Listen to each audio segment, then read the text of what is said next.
Hello, I'm making a cooperative action RPG, and have been for a little over a year now.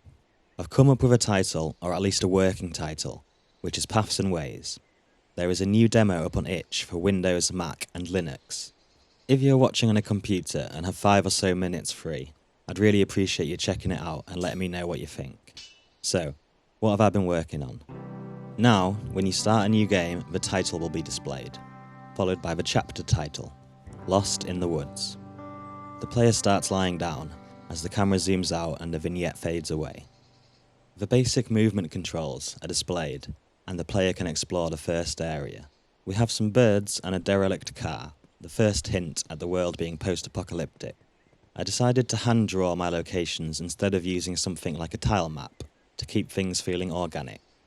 Moving to the next area, we find a guitar playing tortoise and a parallaxed background of a ruined city.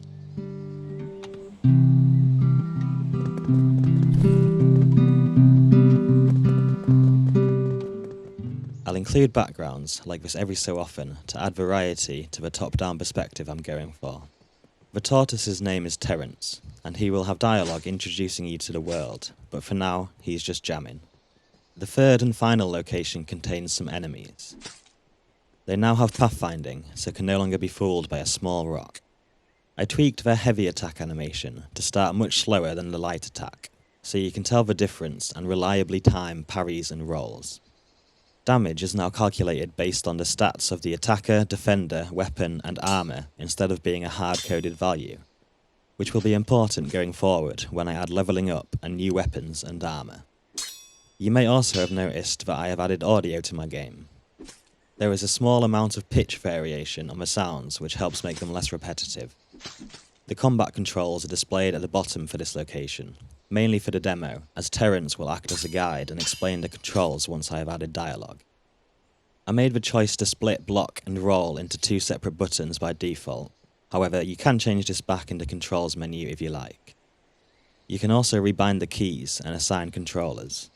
If you use a controller, you can also press any button to auto-assign it on the main menu or in-game. The game now supports different resolutions, including 4K. If you're on Windows, make sure it isn't being scaled on high-resolution monitors. And that's about it. Please do give it a play and let me know what you think. Any feedback is appreciated. It's been a while since my last update, but I have been making slow and steady progress. I've just been more inclined to actually work on the game instead of making videos, which I think is a good thing. But anyway, thanks for watching, and I'll see you in the next one.